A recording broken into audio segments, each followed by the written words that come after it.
Welcome to the Wear Wag Repeat podcast. I'm Tori Mystic, here with my dogs Lucy and Bert. Together, we're interviewing cool, creative women entrepreneurs in the pet industry. Do you dream of working alongside your dog? Then sit, stay, and listen to the latest episode to find the inspiration and resources that will help you grow your own dog-inspired business. On this episode, I'm talking to a woman who's taking canine gut health mainstream. For years, investors, retailers, and the press just didn't get it. But she's stuck with this business and now it's taken off.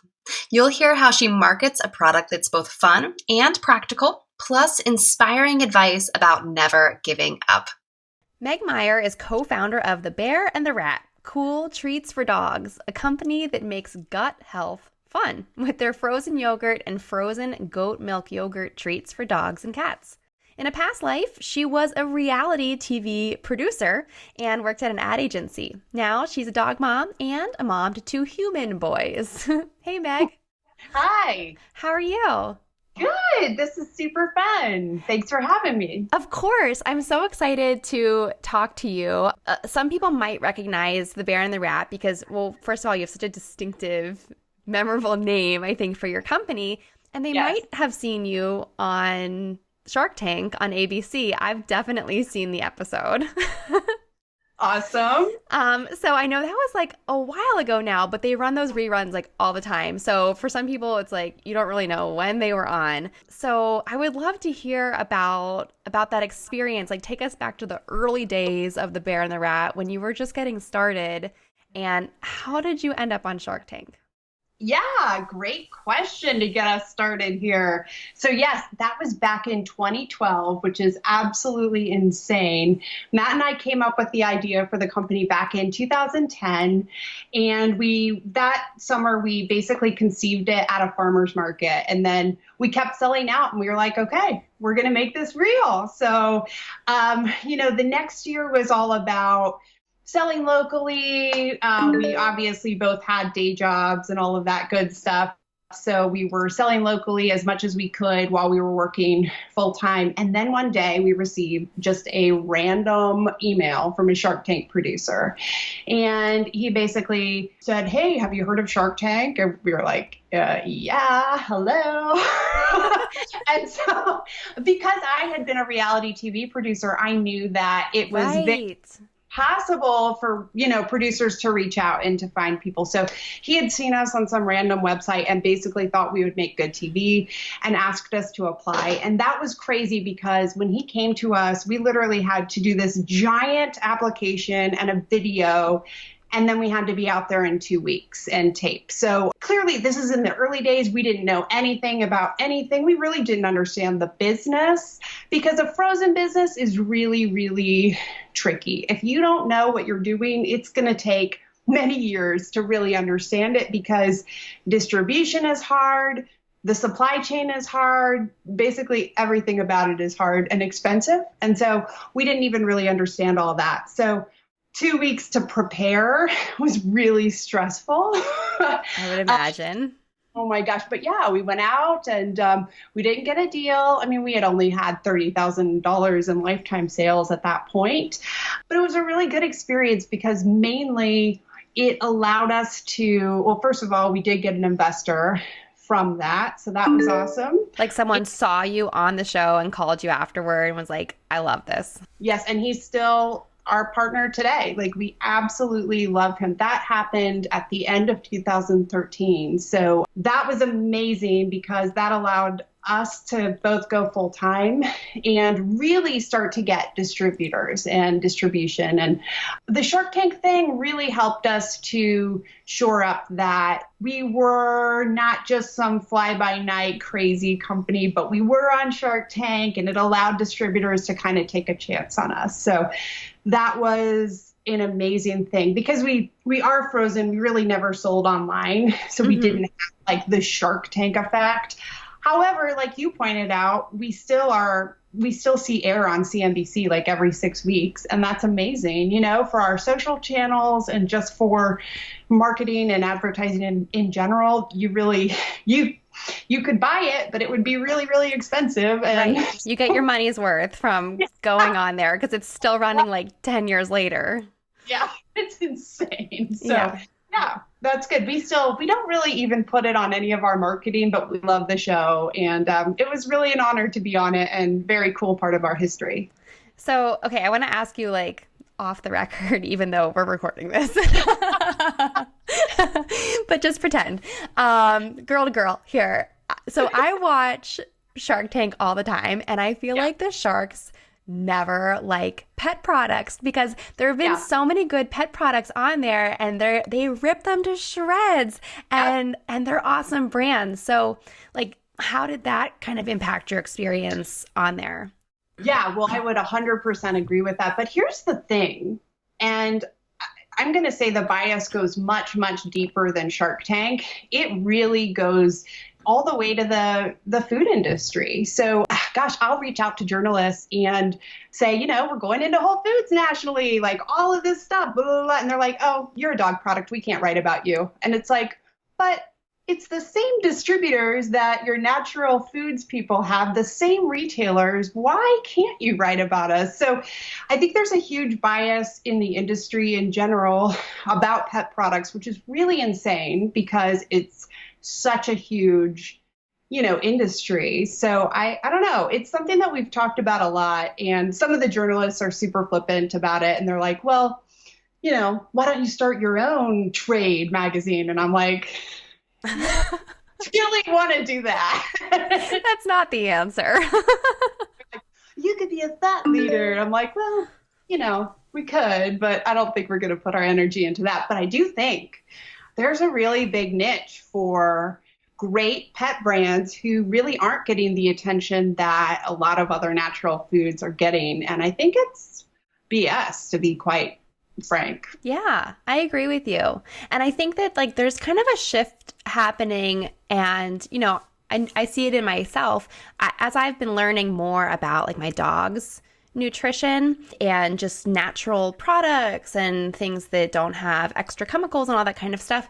I like apply it to my life. And so I think that like I don't know if that's like the opposite of most people, but my dogs always come first, so like I am like buying all this like great, wonderful natural stuff for them. And I'm like, oh my God, but I'm using like shampoo that has so many chemicals, and I'm eating like this and that, whatever. So I think there is kind of like a shift. It doesn't matter which direction it happens in, but people are just, treating their dog products exactly like their people products, and like I buy a lot of things that I can share with the dogs too. Mm-hmm. I love having like shareable products.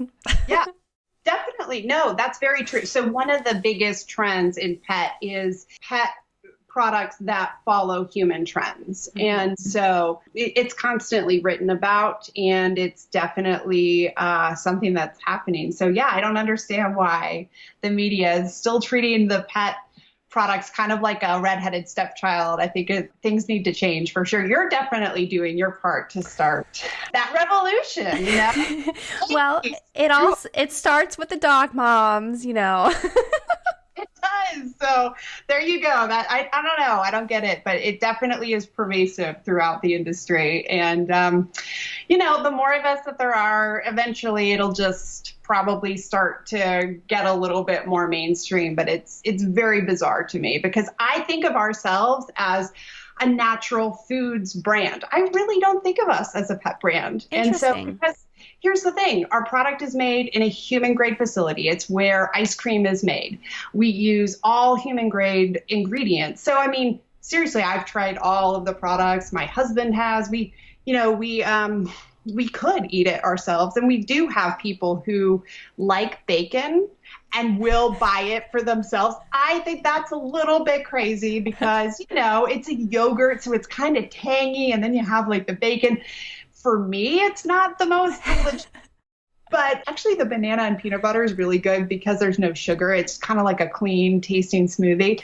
But yeah, I've always thought of us as like a natural foods brand. And so I don't know. One of these days, people are going to catch up. But I definitely think the sharks, it seems the more that pet products are on in the later episodes that they have a little bit of a more open mind, but for sure in the earlier episodes, especially. So, I mean, I've seen Damon John at one of the big pet shows and met with him after we did Shark Tank at Super Zoo. But, I don't think he had any idea at how large the industry and the market actually was in the early days. Right. So, yeah. That's so interesting. So I'm curious, like when you were getting started, you're talking about like how difficult it was to do a frozen product and all the distribution and everything. Did you ever consider like changing the product or doing something where you add water at home or something like that? Like, did you guys ever think about changing it? We did. We definitely did. And my husband was kind of dead set against that idea. And really it was because our story kind of goes all the way back to when he was a kid. So tell us the story. 10 years old in a scoop shop. They would go to a scoop shop every week with his family. He had a huge family, 4 brothers and sisters, and then a poodle. They would go every week. Every week, Babette, the poodle, would get a vanilla ice cream cone because it was hilarious. But every week she didn't tolerate it. And so Matt was always like, I wish there was a product that was like ice cream, but was actually good for dogs. And, when we actually started to think about the product, which was on our honeymoon way back when, we looked at the market and the products that were out there, they just weren't good for dogs. And so we were like, okay, well, we can do better than that. But we always wanted it to be from the cooler. We wanted it to be frozen. And so there was another Shark Tank product that has one like that. Actually, she came out with it after she spoke with us. So cool. Good for her. We just never really wanted to go that direction for us personally.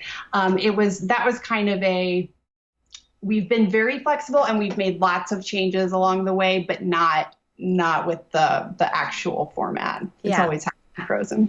I love that you make it so that it's actually healthy for dogs because, like you said, a lot of people don't realize when you buy something that says it's vanilla, it has a lot of added sugars and flavors and things like that. So, like, why are your frozen treats good for dogs and cats too? But especially dogs.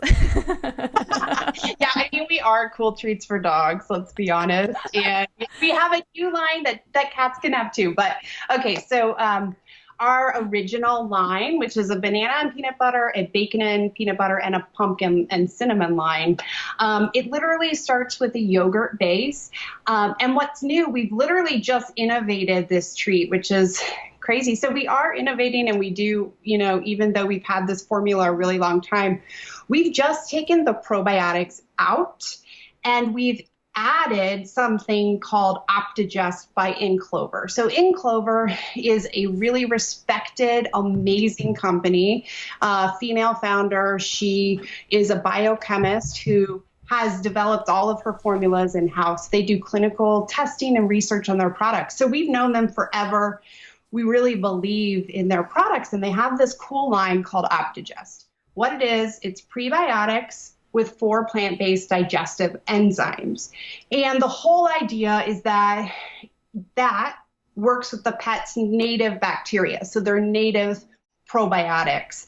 And it really helps with healthy stools and less gas. It helps with a whole bunch of other things too, like for cats, hairballs and issues like that.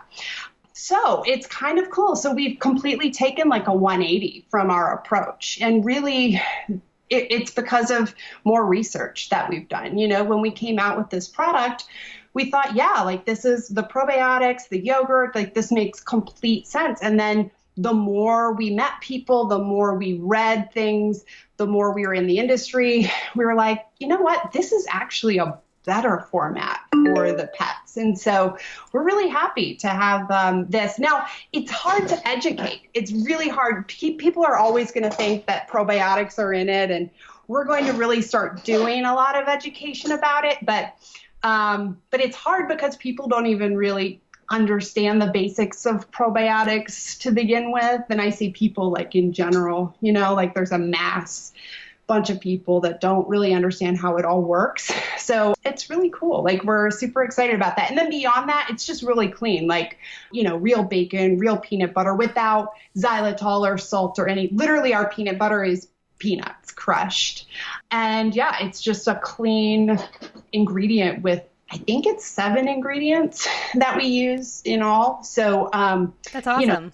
Yeah, and talking about like mirroring pet products and human products, I think that there's some, I forget what it is, but I've seen it in the freezer at Target that's like 5 ingredient human ice cream. Oh, yes, I do know what you're talking about. I'm trying to think who that, yes, but totally. I mean, really, we've done our hardest to use as few ingredients as we can. Now, of course, our product is frozen, so we did have to add a little bit of a stabilizer so that it doesn't just completely fall apart and get melty and all of that. And then we do have our goat milk yogurt too, which is a brand new line for us.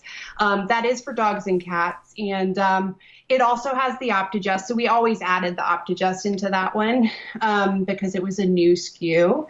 And then one of them has coconut in addition, and then they both have cinnamon, turmeric, and ginger. So they're just, we're super excited. It's a great line. Frozen space is tight, so we're still working really hard to get freezer space for that line. It's such a good product. So I'm hoping that some of our bigger chains will bring it in soon. We have a lot of interest. It's just a matter of with freezers, they have to do these whole reset dates. And so they take like the stuff that's not selling out and put in other new stuff. So sometimes it's not as quick as you'd like it to be. Yeah. But yeah, we're super excited about the line, and we're working on some additional lines for the future, which is cool. And they are frozen.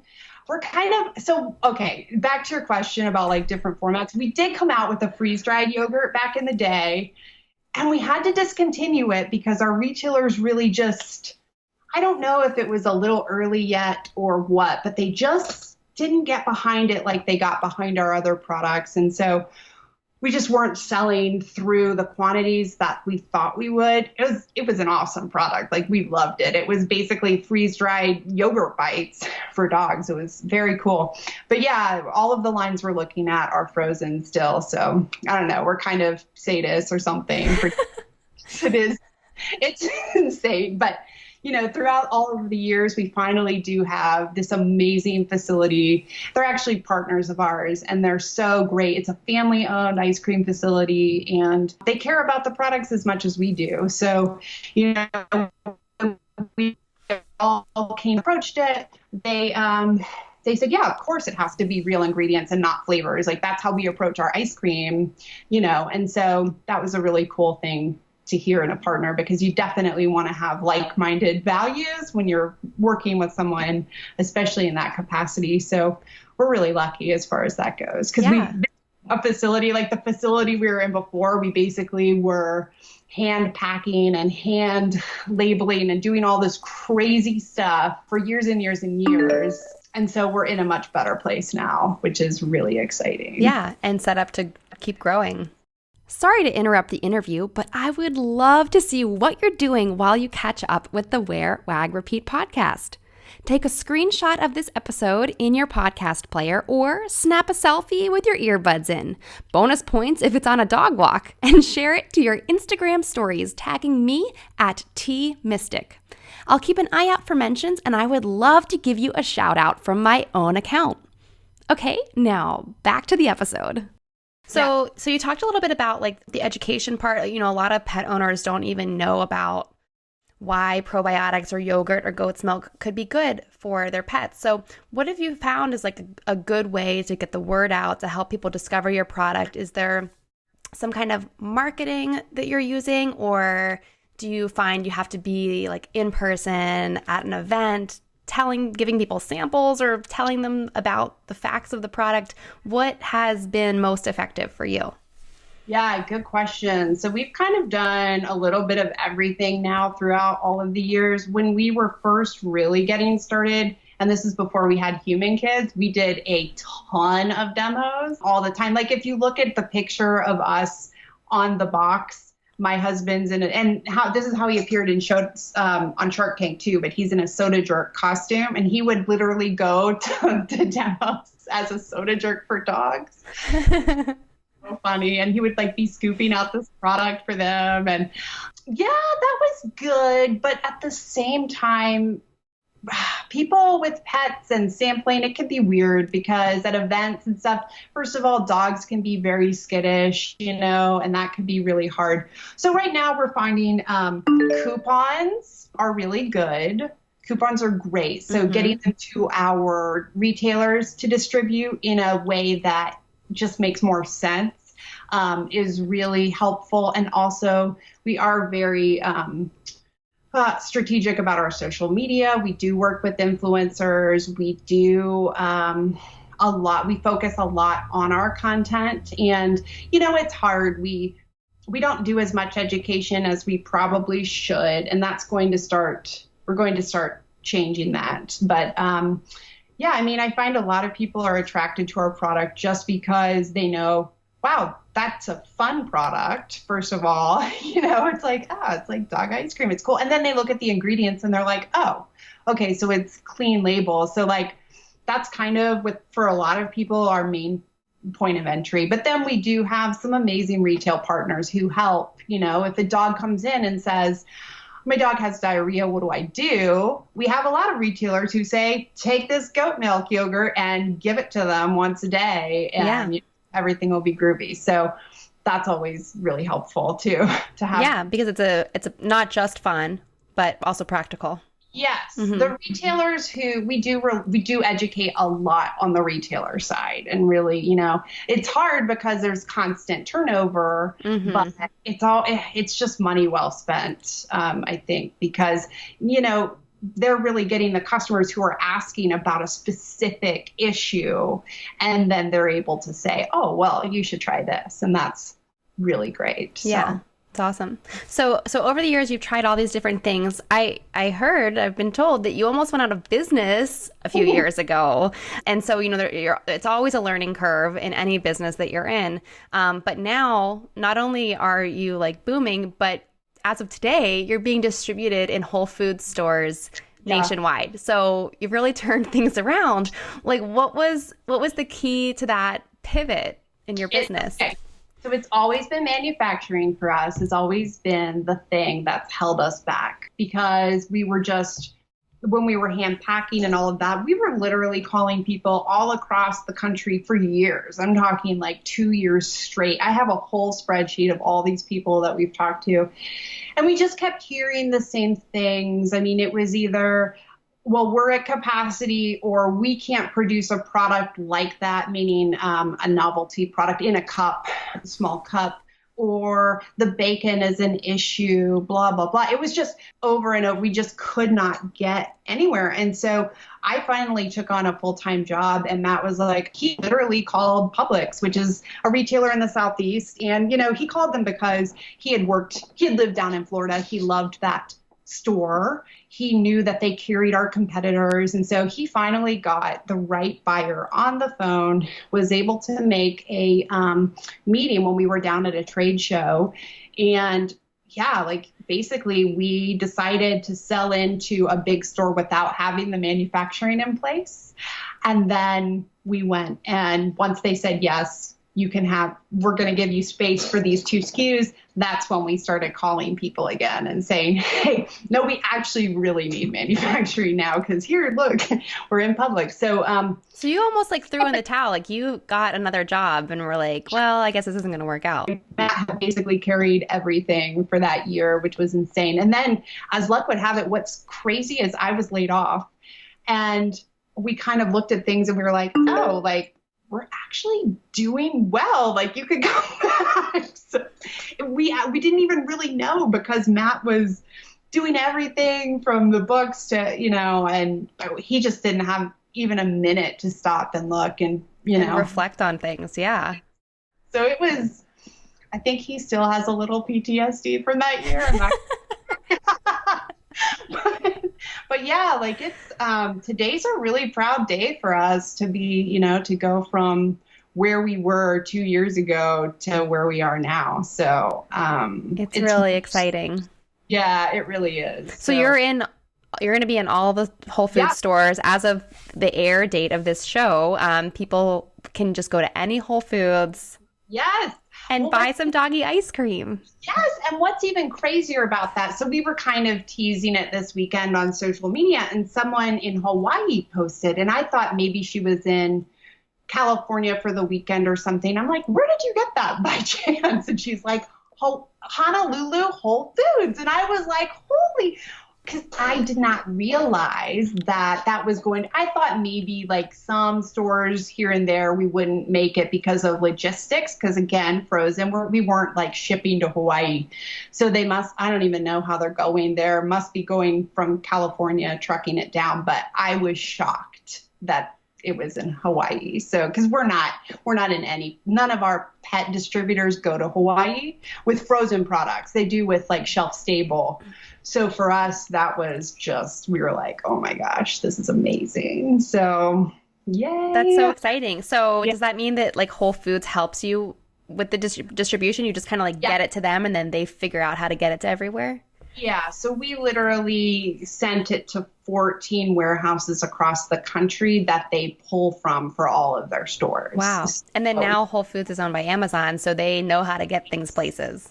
I know they do. So yeah, I just can't even tell. Like, so if you go back full circle, back in 2011, when we had full-time jobs and we were distributing it locally. So we would distribute to Whole Foods locally. We were in a lot of Whole Foods, but first of all, it was with a pint, which is our first product, and we discontinued it because it wasn't the right format for this type of product. Very hard, not easy to scoop type of a thing. So it didn't sell great, but also it's just a totally different level that we're selling at now. We're not literally filling store by store, we're filling nationally. So it's a total game changer. And you guys, when you see it there, you're going to freak because we have like a whole shelf. It's really exciting. I just can't even, we didn't know that until like half an hour ago. And I saw like the first picture and I'm pretty psyched. I was so excited for you and I can't wait to go see it.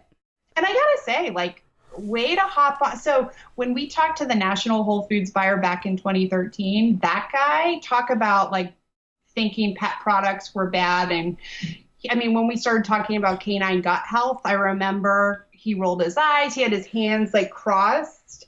And then it's like a 360 with this female buyer who is absolutely on it. She gets it, like no explanation really needed, So it's crazy. So I guess the moral to that story is for the entrepreneurs listening out there, I mean, if you stick with it, things can definitely change. And sometimes a no is a no for then, but then it's just a no for right now type of a thing. And, later it will happen. It's amazing what can change when a new person comes into a position. You could have a whole new relationship with that company. So never give up. No, absolutely insane. I mean, seriously, you could tip us over with a feather with what's happened. So hey, that's so exciting. Well, so tell everyone where they can find the Bear and the Rat online and how to tag you in their photos they take at Whole Foods. Yes, absolutely. Okay, so cooltreatsfordogs.com. We have a store locator there. You can just pop on there, put in your zip code, and all of the stores near you will pop up.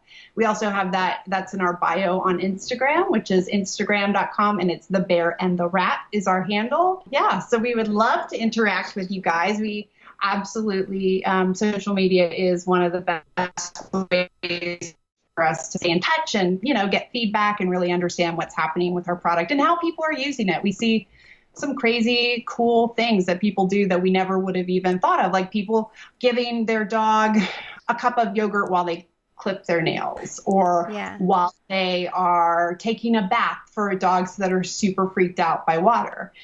Things like we just wouldn't have really conceived of. And then we see our customers using it and it's pretty cool. Yeah, that's awesome. I love it. Well, thank you so much for being on the show. It was so exciting to talk to you. Thank you. Thank you for listening to the Wear Wag Repeat podcast. You can fetch show notes at wearwagrepeat.com. If you like what you hear, please hit subscribe so you don't miss an episode. And until next time, we'll see you around the dog park.